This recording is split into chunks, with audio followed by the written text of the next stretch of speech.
그래서 아베는 올림픽을 어떻게든 새로운 부흥의 계기로 맞이하려고 생각을 하고 있는데, 이 올림픽을 작살내버리고 있는 새로운 또라이 국가가 나타났으니 그 국가가 바로 러시아인 겁니다. 자, 아베와 일본 경제의 폭망은 여기에서 정리하고요. 그건 할 얘기가 많으니까. 이 러시아가 보여주고 있는 일본 파괴 공작. 이게 고의가 아닌데도 엄청난 파괴 공작을 펼치고 있는데, 이 부분에 대한 설명을 재밌게 드려볼 수 있을 것 같아요. 지금 아까 이제 레드잉크님 2만 원 감사드려요. 일본이 그 추경 예산을 편성해갖고 일본 관광지에다가 투자를 해준다고 하잖아요. 근데 그 투자를 해주는 방안이 발표가 됐어요. 일단 각 현마다 한 30억씩 홍보비를 내려준다는 겁니다. 그러니까 일본이 예산을 그 지역 주민들한테 자 50만 원씩 나눠서 이렇게 주는 게 아니라 사업비를 내려주는 거야. 그러니까 군 단위에 30억씩 주겠다는 거지. 이 30억으로 뭘 해야 되느냐? 간판을 10개국어로 바꿔야 됩니다. 그러니까 우리가 너무 그동안 한국 사람한테만 의존했기 때문에 관광이 안 된 거였어. 간판을 10개국어, 한국어 포함해서 중국어, 영어 있었다 그러면 스페인어부터 시작해서 뭐가 10개국어가 되지? 프랑스어 다 한다고요. 네, 일단 간판을 10개국어로 번역해서 붙여라 라고 얘기를 한다는 거죠. 이게 효과가 있을까요, 여러분? 네. 갑자기 독일어로 홍보를 한다고 해가 간판을 만들어 붙였다고 해서 독일 사람이 알고 찾아와 줄까요? 대단한 그 멘탈이에요. 그 다음에 외국 전문가를 초빙한답니다. 외국의 관광 전문가를 초빙한다는 거죠. 그러니까 쉽게 말하면 알프스 산장에서 장사 잘하는 할아버지를 모셔다가 어떻게 하면 민박을 잘할 수 있는지 노하우를 들으시겠답니다. 네. 근데 알프스 할아버지가 일본 온천장 장사하는 방법을 가르쳐 줄 수 있을까요? 그런 분을 모시면 없던 새로운 관광 자원이 나타날까요? 저는 이건 도저히 불가능한 상황이라고 보고요. 해외 홍보를 강화하기 위해서 외국 여행사의 직원들을 초대해가지고, 그 외국 여행사들의 직원들을 숙식을 시켜주고, 그러니까 간을 배주는 거지. 일본 관광을 하시라고, 뭐랄까, 그 일종의 밑밥을 던지겠다는 것도 국비로 지원을 하겠다고 합니다. 저 같으면 가서 보고, 야, 일본은 절대 관광 가지 말아라 그럴 거예요. 그 사람이 진짜 제대로 된 전문가라고 치면. 그리고 정말 놀라운 대책이 하나 나왔습니다. 그게 뭐냐면, 해외 뮤지션을 초청해가지고, 그 공연을 통해가지고 양국의 문화적인 교류를 일으킨대요. 그러니까 독일 관광객을 유치하기 위해서 일본에다가 독일 뮤지션을 불러다가 독일어로 공연을 하면 그게 독일 사람과 일본 사람이 일본 문화를 공유할 수 있는 페스티벌의 장이 된다는 겁니다. 대단하지 않습니까? 되게 우리가 부러웠나 보다. 그러니까 우리의 한류공원이라든지 우리나라에 있는 여러 가지 테마 관광에 대한 내용들을 흉내낸 거기는 한데. 아니, 근데 우리는 또 초청도 한 것도 있지만 그쪽에서도 호의적이어서 정말 일어나는 것도 많거든요. 그 우리는 보면은. 한류라고 하는 문화가 그 사람들을 자발적으로 불러들인 거잖아요. 지들이 우리 드라마 보고 야 저기 한번 가보고 싶다 해서 온 거지. 맞아. 우리가 굳이 거기 돈 들여갖고 거기 가서 드라마를 찍고 공연을 해서 그 사람들을 불러온 게 아니란 말이야. 네. 근데 일본 애들은 우리도 이렇게 흉내만 내면 된다라고 생각하고 있다는 거죠. 차라리 돈을 나눠줘. 그게 낫다고. 일본 사람들 보살이네.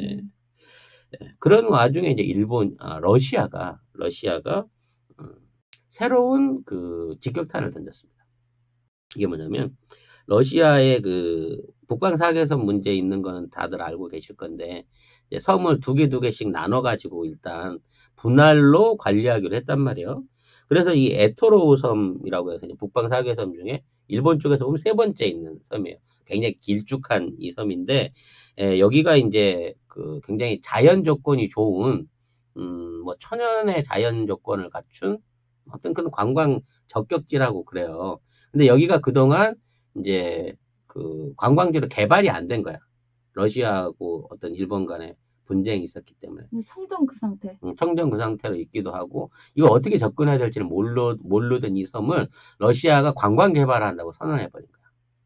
그래서 그 북방 2개 섬을, 사실 아베는 정치적으로 이거 돌려받는다고 국민들한테 공약한 그 섬을 네. 러시아가 여행사를 초빙해서 대만, 홍콩, 한국에 있는 여행자들을 그쪽에다 받겠다는 거지. 즉 러시아 비자를 받아가지고 일본의 북방 4개도 섬 중에 3번 섬을 구경을 와라 라고 선언을 하고 있는 거예요. 그래서 실제 우리나라 사람들이 가가지고 이거 관광 코스로 괜찮겠는데 해가지고 보고 있다는 거죠. 거기 가면 이제 아베가 생각하고 있던 북방 4개 섬 저기는 다 날아간 거야. 그리고 더욱 좋은 건 우리나라랑 러시아는 무비자거든요. 그렇기 때문에 거기를 그냥 갈 수 있어. 일본의 영토였던 부분은. 그럼 거기 가면 북해도에서 생산되는 모든 자연 산물부터 풍경, 풍광 다 즐길 수 있고 훨씬 더 깨끗하고 청정한 자연을 마음껏 싼 가격으로 놀고 와서 보면 되는 부분이 있더라는 거죠. 네.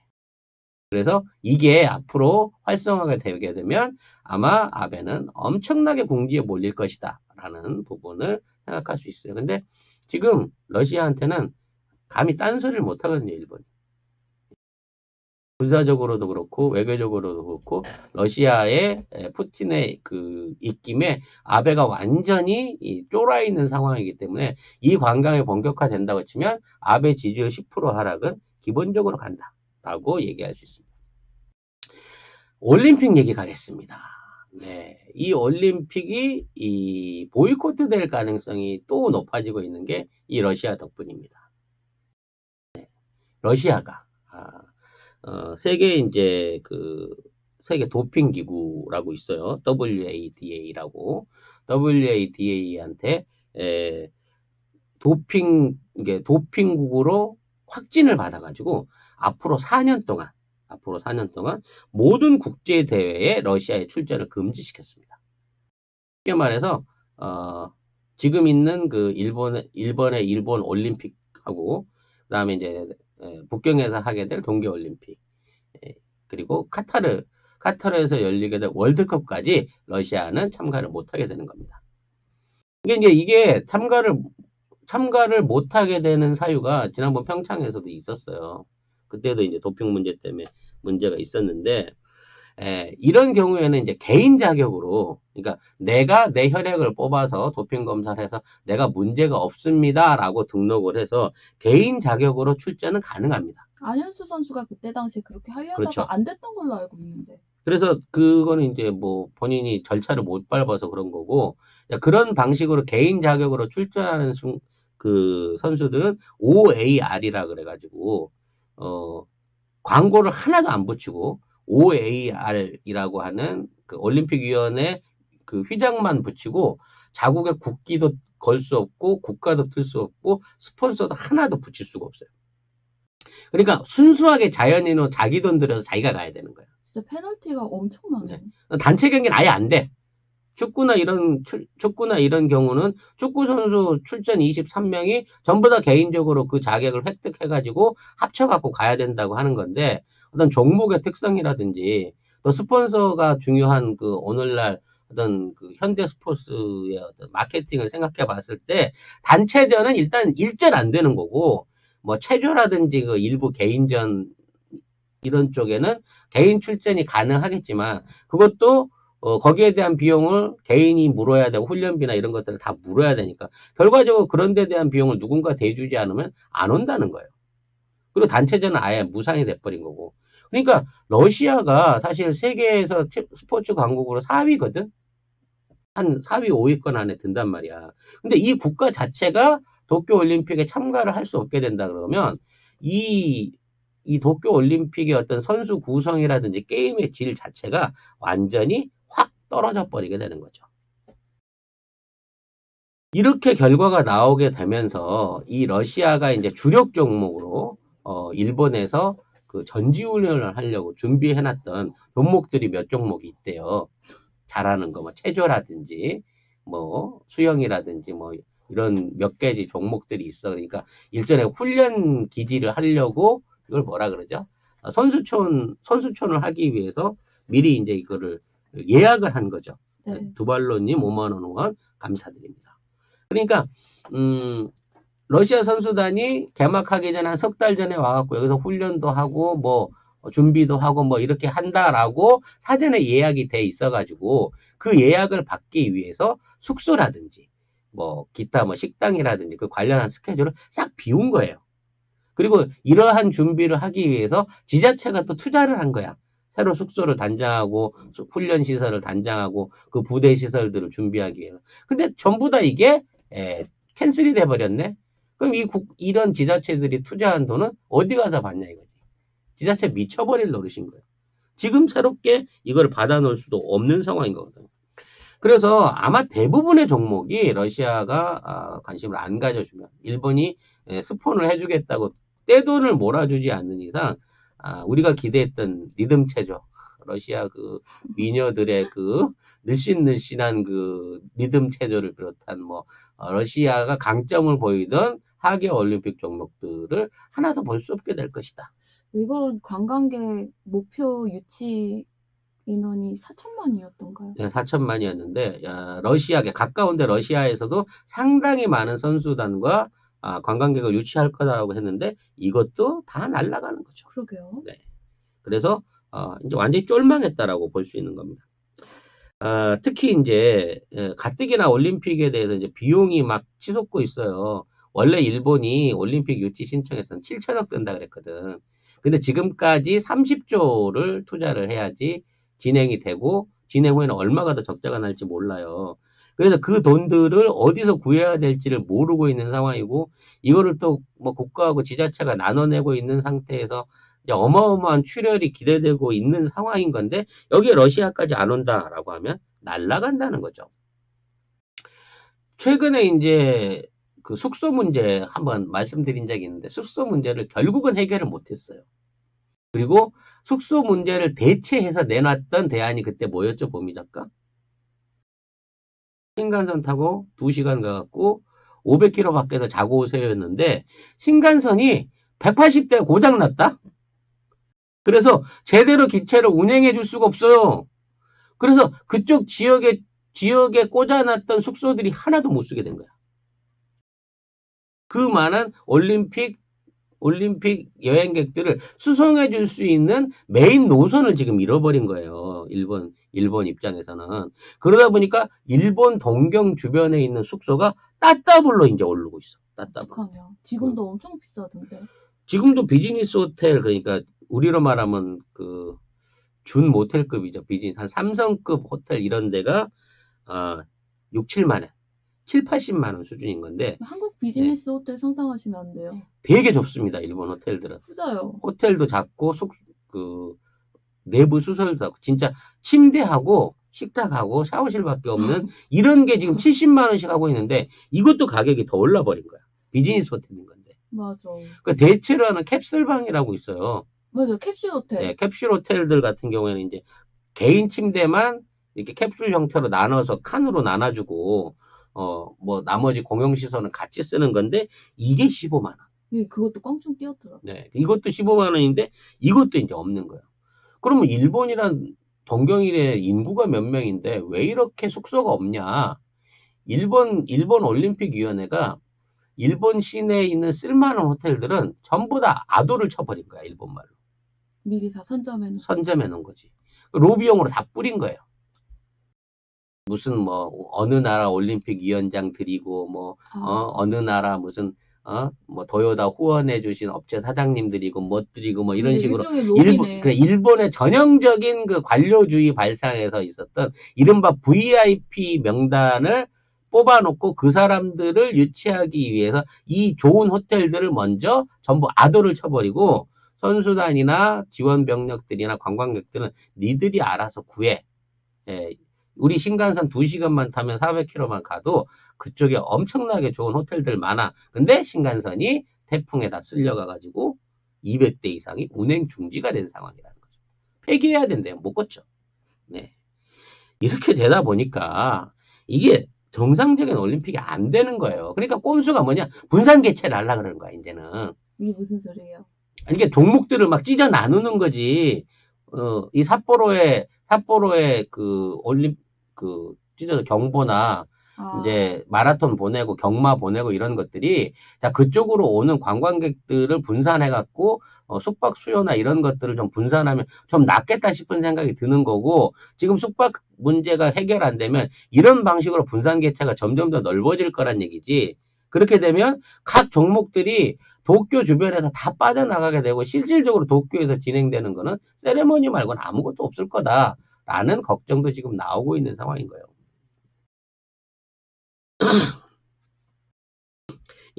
이런 와중에 이제 아리아케라고 그 경기장이 만들어졌어요. 실내 경기장이. 일본의 어떤 경제성을 보여준다고 경기장을 다 목재로 만들었답니다. 네. 나무로 해갖고 천장도 그렇고 바닥도 그렇고 나무로 다 짰어. 그리고 심지어는 관중석 의자도 벤치로 짠 거야. 벤치로. 그러니까 나무 벤치를 3명이 앉을 수 있는 나무 벤치를 짜가지고 이거를 관중석 의자로 만든 거야. 요즘 누가 그런 의자 앉아요. 딱딱해서 앉지도 못하지. 그런데다가 일본인 체격 기준을 맞췄는지 그 의자 엉덩이 되는 폭이 40cm가 안 된대. 그러니까 엉덩이 폭이 40cm가 여러분 30cm 자 깔고 한번 앉아보세요. 네. 그거가 안 되는 게, 그 30cm 자 겨우 들어갈 수 있을 정도의 면적에 성인 3사람, 그런 거 3개를 연결해 놓고 성인 3사람 보러 앉으라 그러면 이게 어깨가 닿겠습니까? 안 닿겠습니까? 완전히, 뭐랄까, 10,000원 시루 안에다가 등치 큰 외국인들을 쏟아 넣고 있는 거죠. 근데 이거를 이제 시험 개관을 해보니까 좁은 거는 문제가 아니더라는 거야. 의자가 너무 딱딱해. 나무 의자라서. 쿠션이 없는 거야. 1시간, 2시간씩 경기를 볼 수가 없는 거예요. 그래서 일본 정부가 특단의 아이디어를 내놓습니다. 네. 방석을 파는 거죠.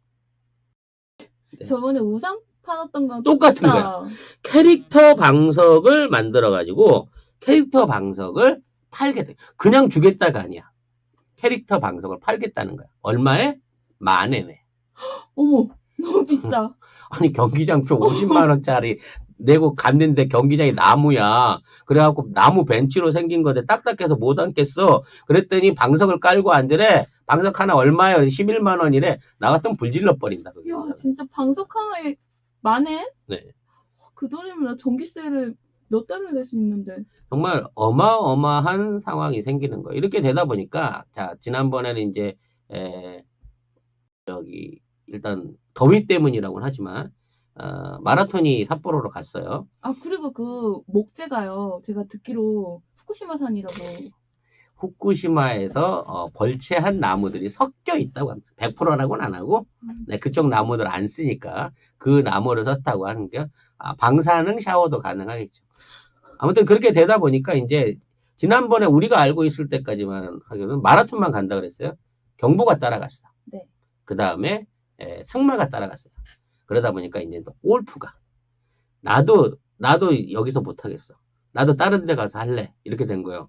왜? 그러니까 야 골프도 야외에서 하잖아. 더워. 도쿄에 있는 골프 경기장 그때 온도가 35도야. 35도. 또 35도 땡볕에 선수는 그렇다 치고 갤러리들 심판들 쓰러지면 어떡할 거야. 더워서 못해. 나도 옮겨줘.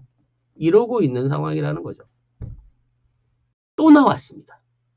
수영. 야외 수영. 네. 이제 그 일반 경기장은 수영 경기장 안에서 하는데 트라이애슬러 철인 3전 경기라 그러죠. 철인 3전 경기장은 야외 경기장에서 해야 돼요. 그래서 그 야외 경기장에서 수영을 하기로 한 데가 뭐였죠? 오토리 공원 아니 오토리 공원이라 이름이 생각이 안 나네요. 오바이다 공원이라 그랬고 해변이라 그랬고 해상공원이에요. 그 해상공원에서 이제 앞에 그 분뇨 처리소에서 이게 똥물이 흘러내려와서 막 대장균이 넘실넘실하고 이 거품이 막 부글부글 올라오고 냄새가 나고 그 경기장인 건데 그 경기장을 어떻게든 써보려고 이제 쉽게 말하면 폐수를 줄이고 폐수 방류를 줄이고 사람들의 출입을 금지를 시켰어요. 해변 오염된다 그래갖고. 그래서 뭐 어느 정도 뭐 해수욕을 아예 못하게 막은 거야. 1년 동안. 그래서 어느 정도 천 정도를 되찾았다라고 얘기를 하고 있는데 이제 이물이 똥물일지 아닐지는 그때 가봐야 되는 건데 여기가 너무 덥다 그래가지고 미국에 있는 수영선수단이 보이콧을 해온 거예요. 미국? 응. 왜냐면 미국은 수영 최강국이잖아. 그러니까 얘네들이 더 잘한단 말이야. 야외 수영에 대해서. 일단 규정이 있대요. 이 수영장의 물 온도가 29.5도를 넘으면 안 된답니다. 사람이 너무 더워가지고 체온 조절이 안 되는 거야. 물이 너무 뜨거우면. 그러니까 수영이 칼로리를 많이 소비하는 거기 때문에 온도가 그 정도 높아지게 되면 이 수영 도중에 기절할 수가 있다. 열사병으로 체온이 올라가지고. 그래서 29.5도가 안 넘도록 조치가 돼야 되는 건데 거기 평균 수온이 30.5도라는 거예요. 국제규격보다 1도가 더 높은 거야. 어떻게 그러지? 그래서 미국이 29.5도 넘으면 우리 경기 못해 거기서. 수온 측정해봐가지고 더 되면 우리 생명에 위협받아. 그렇잖아. 야외 수영인데 수영하다 거기서 기절해봐봐. 그냥 바로 익사 아니야. 아무리 구조요원이 있다고 하더라도. 아니, 물이 어떻게 그렇게 뜨거울 수가 있어요? 그만큼 불볕더위라는 거지. 그 시즌에. 그래서 일본이 파격적인 대책을 내놨습니다. 파격 맞아요? 네. 원래 수영 경기를 10시에 하려고 했는데 아침 7시에 하면 된다는 겁니다. 그러면 29.5도 안으로 들어갈 수가 있다는 거죠. 네. 진짜 파격적이다. 대단한 거죠. 특히 이 오바이다 해변 같은 경우에는 그 방사능 측정을 했을 때 다른 지역에 비해서 1000배 이상 방사능이 높게 나온 지역이에요. 이게 무슨 얘기냐면 지금 이제 후쿠시마랑 도쿄가 200km 정도 떨어졌잖아요. 그러니까 이게 시멘트라든지 이렇게 포장이 되어 있는 위에는 물에 씻겨 나가고 계속 세정을 하기 때문에 방사능 수치가 누적이 안 돼요. 근데 노출되어 있는 흙이나 이런 자연 상태계에 있는 쪽에는 제염을 안 하게 되면 계속 누적된 수치가 올라간단 말입니다. 네. 근데 이 해변공원에 사람을 못 들어오게 하고 그동안 제염 작업을 실시를 안 했기 때문에 지금 그 해변이 거의 방사능 해변이 돼 있는 거예요. 여기에서 경기를 하라고 하니까 미국 선수들이 그런 경기장이라면 우리는 못해라고 얘기하고 있는 거죠.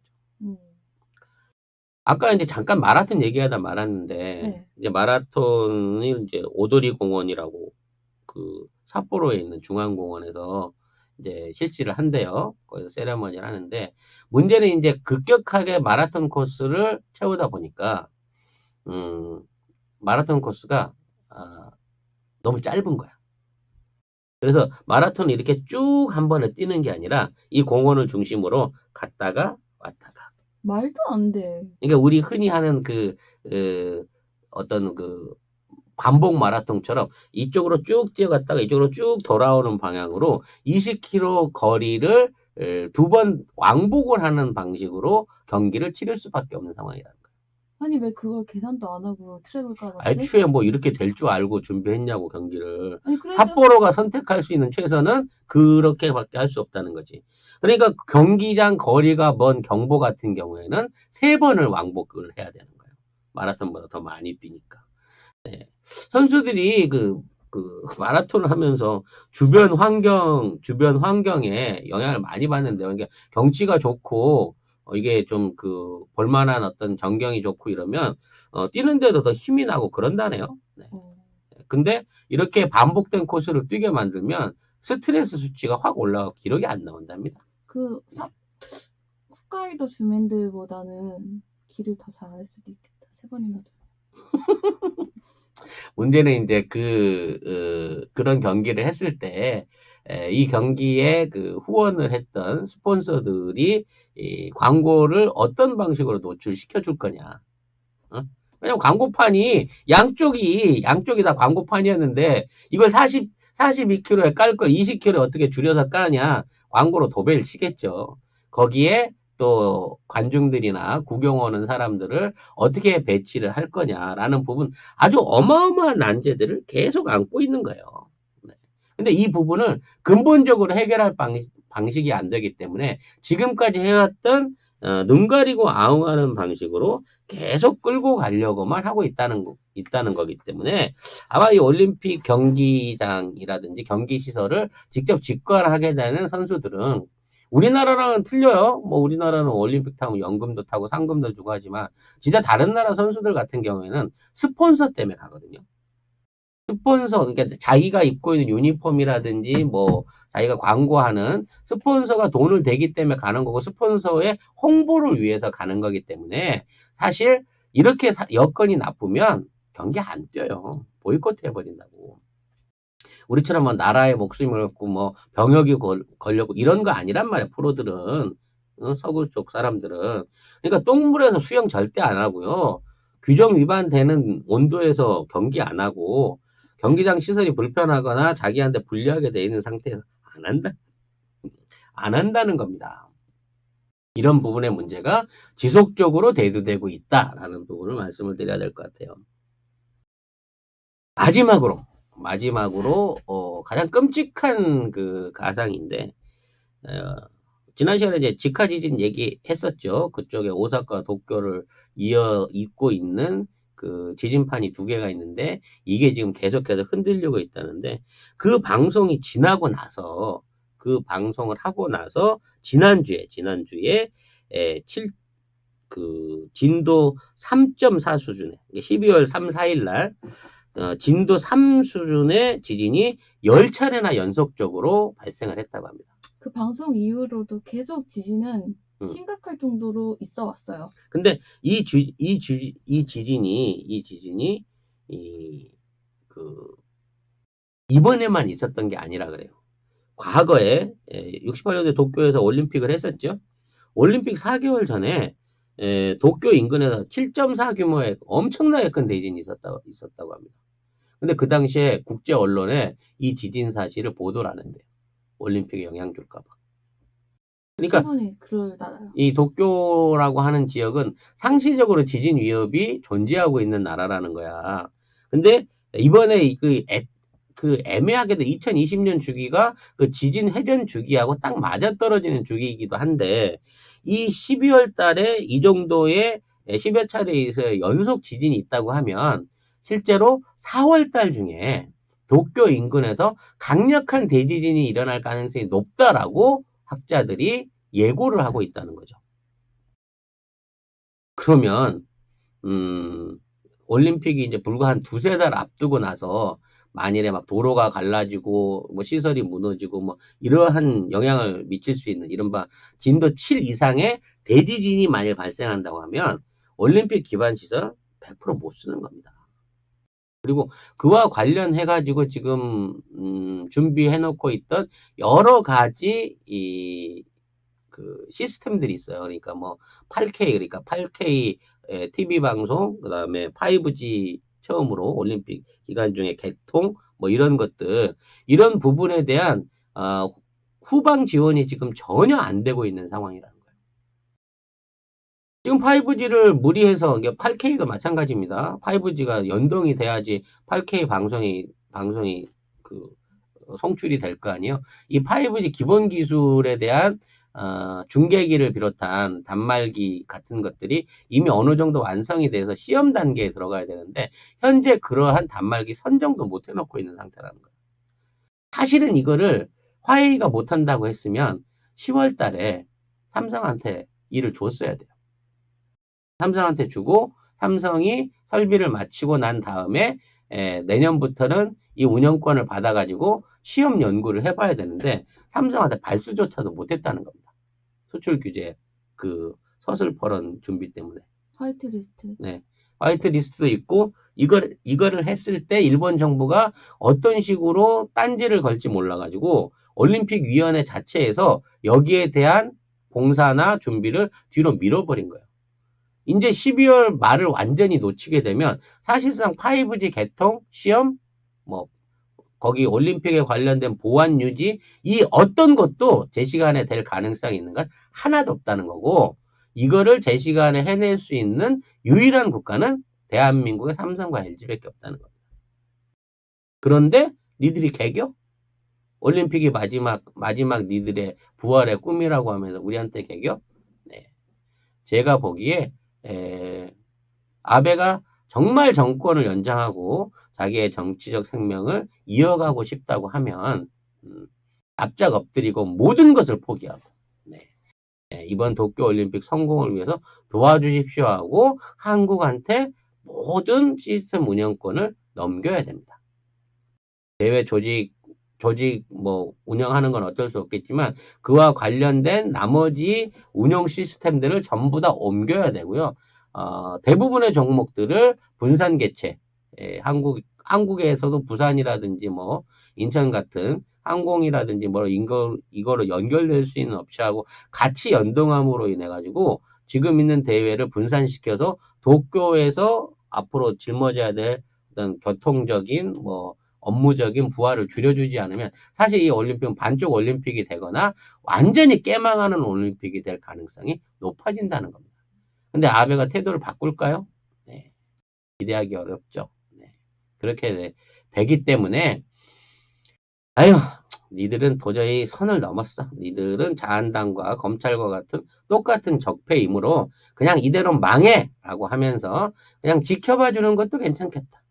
그리고 계속 문제가 되고 있는 방사능 부분에 대해서는 우리가 사전 조사를 철저히 해서 숙소라든지 현지 경기장이라든지 이런 것들을 1개월 전에 선수들 파견하기 전에 철저하게 조사를 해서 국제 공인을 맡아가지고 안전성에 문제가 있다 그러면 보이콧을 심각하게 검토해야 된다라는 부분을 말씀을 드리고 싶네요.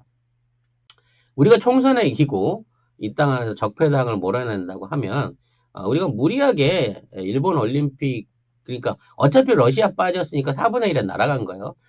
4분의 3짜리 올림픽을 참관하기 위해서 노력할 필요가 없고요. 미국의 수영이 빠진다 그러면 미국 올림픽 메달의 절반이 빠지는 겁니다. 그러면 미국이 수영을 보이콧하고 안 나간다고 하면 미국도 절반 날린 거니까 그땐 진짜 반쪽 올림픽 되거든요. 이런 대회에 우리가 굳이 참여할 필요 없다는 겁니다. 네, 방송 뒤집어 써가면서 후쿠시마 홍보해 주라고 거기 가서 야구 경기할 필요 없다는 거죠. 네. 이렇게 무너져 가고 있는 일본의 실상이 아직은 답답한 우리 어떤 그 적폐천산의 작은 위안이 되길 바라면서 오늘 방송을 준비를 해봤습니다. 세 번째 안건으로 뭐 그 가스에 관련된 세일가스에 관련된 내용을 좀 하려고 했는데요. 제가 너무 목도 힘들고 오늘 방송을 또 많이 하기도 했고요.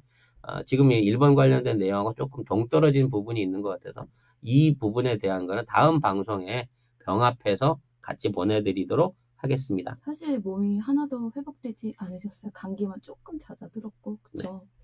네, 아무튼 러시아가 다이든 타이든 간에 일본 올림픽의 지금 3분의 1을 이미 말아먹었습니다. 네. 나머지 3분의 1을 미국 선수단이 조금 보태준다고 하면 마지막 철퇴를 한국 선수단이 내릴 때 도쿄 올림픽에 실질적으로 참여하는 국가는 사실상 거의 없을 거다. 아시안 게임 비슷한 수준이 될 거라고 봐져요. 이미 호주하고 독일이 방사능 문제에 대한 검증이 이루어지지 않으면 이 선수단 파견을 신중하게 검토해야 된다는 의견이 대두되고 있습니다. 호주하고 독일만 빠지면 영국이나 프랑스는 자동으로 빠질 거라고 생각합니다. 독일 요즘 왜 이렇게 친하냐? 요즘 독일이 굉장히 그 일본하고는 점점 친한적인 그 역할을 많이 해주고 있어요. 그리고 이 기회에 일본을 밀어내고 한국이랑 손잡고 자동차 산업이라든지 전기전자 산업, 화학 쪽에서 같이 해보자라고 하는 움직임이 많이 있습니다. 일본이 이제 내년도에 앞으로 향후의 먹거리로 그 굉장히 주목하고 있는 분야가 탄소섬유 분야입니다. 일본이요? 예. 일본이 기존에 이제 탄소섬유 분야에서 세계 시장 점유율 70% 이상을 가지고 있고 그쪽에 기술 강국이라고 얘기를 하고 있습니다만 거기에 유일하게 대항하고 있었던 국가가 우리 효성이었거든요. 우리나라 효성이었는데 효성이 아람코하고 40조 원 가까운 투자와 함께 탄소 섬유를 공동 사업으로 개발하기로 선언을 했고요.